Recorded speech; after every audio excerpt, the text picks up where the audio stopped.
मैं फ़िलहाल जो हूँ Telangana state human rights commission के दफ्तर पे हूँ। यहाँ के जो मौजूदा चेयरमैन है जस्टिस शमीम अख्तर साहब से ये जो कल निज़ामाबाद में कल जो एनकाउंटर हुआ शेख रियाज नामी एक शख्स का, तो ये एनकाउंटर के सिलसिले में मैं आकर यहाँ पर पिटीशन डाला हूँ। हमारा मुतालिबा ये है कि जो कांस्टेबल प्रमोद का जो मर्डर हुआ, ये मर्डर भी जो है totally due to the negligence of the Nizamabad police that murder has happened. अगर निज़ामाबाद पुलिस अगर चौकन्नी रहती तो शायद एक होनहार कांस्टेबल हमारा नहीं मरता ही। तो जिस वक्त उसको गिरफ़्तार करने के लिए गए थे, एक सब इंस्पेक्टर और एक कांस्टेबल मोटरसाइकिल पे गए थे। मेरी बात को गौर करिए। सबसे पहले मेरा क्वेश्चन ये है कि तेलंगाना पुलिस को इतने गाड़ियाँ दिए गए हैं, तो ये मोटरसाइकिल पे क्यों गए? क्या सारे गाड़ियाँ ऑफिसर्स के दिवाली की शॉपिंग के लिए गए हुए थे, उनके फैमिली की पेशी में थे क्या? पहला पॉइंट। दूसरा, जब आप एक आदमी पर 63 केसेस है और बोल रहे हैं कि उन्हें इतना ड्रेडेड क्रिमिनल है, आप उसको पकड़ते उसको फ्रिस्किंग क्यों नहीं किए? दूसरी बात, जब आप एक सामने से बेचारा जो ड्यूटी पे नहीं है, एक सीसीएस का कांस्टेबल जा रहा, उन्हें हैदराबाद आ रहा, अपने कोई एक रिश्तेदार को बिठा के एसआई साहब जो है उसको गाड़ी पे बिठा दिए। वो बेचारा प्रमोद के ऊपर हमला करा और प्रमोद को इमीडिएटली मेडिकेशन नहीं मिला वहाँ पर। 1 घंटे तक उन्हें वहाँ तड़पते रहा। अगर इमीडिएट उसको कोई सुपर स्पेशलिटी हॉस्पिटल में जाते तो शायद वो चाकू के मार से उन्हें बच जाता। कोई भी इतना एक चाकू के मार पे नहीं मरता आदमी। तो प्रमोद की जो जान गई, उसकी राज जिम्मेदार जो है निज़ामाबाद पुलिस है और इसके राज जिम्मेदार कमिश्नर ऑफ पुलिस निज़ामाबाद है वहाँ पर। तो दूसरा पॉइंट ये जो है, इसके जो ड्रेडेड क्रिमिनल को जो यानी कल जिसका इनकाउंटर करे शेख रियाज का, बाज़ाब्ता ये उसको गिरफ्तार करने के बाद में उन्हें गाड़ी में बैठा हुआ है तो उसके हाथ बने हुए हैं, उसकी पूरी नाक फोड़ दिए, सर फोड़ दिए उसका। उन्हें इतना अधमरा और इतना डैमेज है उन्हें कि उन्हें चल नहीं सक रहा था। जब उसको दवाखाने में लेकर जा रहे थे, वो वीडियो में देखा, जब उसको गिरफ्तार करा रहे थे, कोई एक लेडी पीछे से मार दो भैया इसको, इसका इनकाउंटर कर दो भैया बोल रही। वो लेडी कौन है आखिर जो पुलिस को डायरेक्शन दे रही है कि मार दो भैया इसको, इनकाउंटर कर दो भैया इसको? अब उसको जब दवाखाने में लेकर गए तो पहले उसकी नाक की सर्जरी हुई। सर्जरी के बाद में कोई आदमी बंदूक खींचने के लायक होता क्या, बताइए आप? मैं उनकी वालिदा से, उनकी वाइफ से, उनके मामू से, पूरे रिश्तेदारों से आज पूरी तफसीली रिपोर्ट लिया मैं। तो ये सारे वाक़यात पेश आए हैं।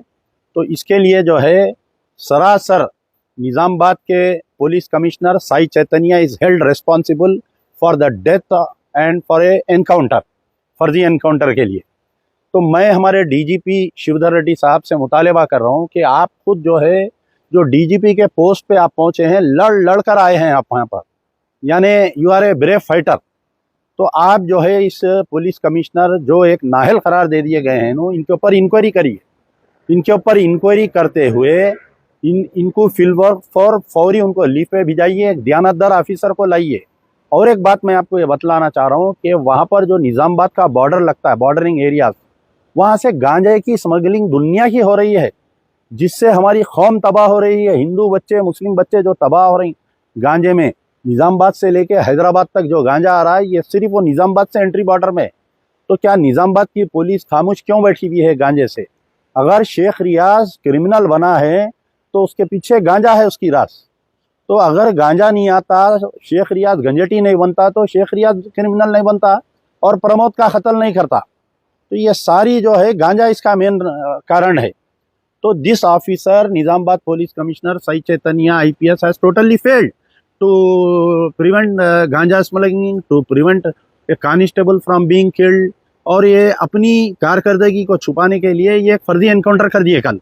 अलानिया पूरे लोग बोल रहे हैं, मैं ये नहीं बोल रहा हूँ। कई लोग इसके अंदर ये बोल रहे हैं कि कुछ नाम नेहात मुस्लिम कायदीन, कुछ बीजेपी के लोग जो है वाहवाही कर रहे हैं पुलिस की कि बहुत अच्छा हुआ है, क्रिमिनल का इनकाउंटर कर दिए। ठीक है, वो बात सही है। तो क्रिमिनल, हर आदमी क्रिमिनल होता है। संगारेड्डी में एक मासूम बच्ची के ऊपर ग्रेनेड डाल के 2 रेड्डियाँ जो वाक़या करे थे, एक 11 महीने 7-8 महीने पहले उनका एनकाउंटर क्यों नहीं करी भाई तेलंगाना पुलिस? बताइए आप। मासूम बच्ची थी ना, उसके ऊपर ग्रेनेड डाल के मार दिए।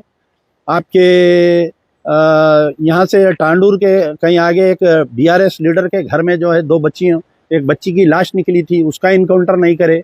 तो ऐसे कई वाक़यात मैं भी दे सकता हूँ। कोर्ट और अदालत जो है वो पुलिस के इख्तियार नहीं है। वो कोर्ट और अदालत जो है वो कानून के लिए है अदालत। ह्यूमन राइट्स कमीशन के दफ्तर को बंद कर दो अगर पुलिस वाले खुद अपना फैसला कर रहे हैं। आपकी अदालतों को बंद कर डालो, जो जजों को तनख्वाह दे रहे हैं वो पुलिस वालों को दे दो और इनको बोलो कि आप खुद फैसला करो इसमें बोल के। तो जो लोग पुलिस की तायीद कर रहे हैं, तारीफ कर रहे हैं, मैं उनको ये बात की वार्निंग दे रहा हूँ कि कल तुम्हारे बच्चे के साथ भी हो सकता ये हरकत। तो आप बजाय जो है, अच्छा अब इसमें बताइए कि वो मासूम, वो उन्हें तो क्रिमिनल है, उन्हें कहीं आर्मूर में रह रहा था, उसकी माँ क्या करी बताइए, उसके मासूम बच्चे क्या करे आप बताइए आप उसके। अभी मैं उनके वालिदा से बात किया तो बता रहे थे कि आंख में मिर्ची डाले, प्राइवेट पार्ट्स का ने मिर्ची डाल के मारे, पैरों पे तलवे सेक दिए बोल के। उनकी वालिदा को, उनकी बीवी को, उसके बच्चियों को निज़ामाबाद में पुलिस स्टेशन में लेके जाके मारे। बच्चियां, मासूम बच्चियां हैं साहब। System makes man a criminal जो बोलते हैं, अब कल के दिन वो बच्चियों के ऊपर क्या गुजरना बताइए, उन्हें क्या ख्याल लेके बड़े होना कि पुलिस हमारे को मारी थी बोल के। पुलिस डिपार्टमेंट से नफरत पैदा हो जाएंगी ना वो बच्चियों को। तो ये तमाम पॉइंट है आज हम ह्यूमन राइट्स कमीशन के दफ्तर में दिए हैं। उसमें सो मोटो एक्शन भी लिया गया है और डायरेक्टर जनरल ऑफ पुलिस को एक रिपोर्ट के तौर पर 23/10/2025 के दिन 11 बजे हमारे को बुलाए हैं। हम फिर इंशाल्लाह आएंगे, उनके पेरेंट्स से भी, उनकी फैमिली से भी मैं मिलूंगा। मैं फिर बोल रहा हूँ कि भाई उन्हें क्रिमिनल होगा, आप अदालत से लाके उसको चार मीनार के फांसी में लटका डालो, मैं कुछ बोलूँगा नहीं। अगर क्रिमिनल को पुलिस वाले तस्वीर करने लगे तो पुलिस में कितने क्रिमिनल्स है आप बताइए आप, कितने रुश्वतखोर ऑफिसर्स है आप बताइए आप। तो उनके साथ हम क्या करना बताइए आप। और बड़े हैरत की बात है कि मुस्लिम क़यादत का दावा करने वाले असदुद्दीन ओवैसी वाक़िया होके 24 घंटे होने को आ रहा है, सुम्मुन बुकमुन लायर जीवन खामोश बैठे हुए, मुंह को सांप मार लिया। ये अकबरुद्दीन ओवैसी बोले थे कि अगर निज़ामाबाद पे आँचेंगी तो 4 घंटे में मैं वहाँ पर आऊँगा बोले। इन्हों अभी तक कोई स्टेटमेंट नहीं दिए। मोहम्मद अली शब्बीर वहाँ के कंटेस्टेड कैंडिडेट है, कम से कम वो जो मासूम बच्चों को मारे उसके ऊपर तो आप इंक्वायरी करवाइए ना। तो ये तमाम बातें हैं। मैं तमाम मुस्लिम कायदीन से गुजारिश कर रहा हूँ कि अगर आप लोग खामोश बैठेंगे, आलियर एनकाउंटर पे खामोश बैठे, आज शेख रियाज का एनकाउंटर हुआ, शेख रियाज के एनकाउंटर पे खामोश बैठेंगे तो ये लामुतनाही सिलसिला चलते जाएगा। पुलिस को लाइसेंस टू किल हो जाएंगी पुलिस। तो इसके ऊपर आप लोग बोलना पड़ेगा आप लोगों को। अवाम जो है सोशल मीडिया पे थूक रही पूरे आज मुसलमान लीडरों को। तो इंशाल्लाह हम तो लड़ेंगे, कोई लड़ो ना लड़ो, हम तो शेख रियाज की फैमिली के साथ है। इंशाल्लाह कैफर किरदार तक हम लड़ेंगे। शुक्रिया। यार जिंदा सोबत।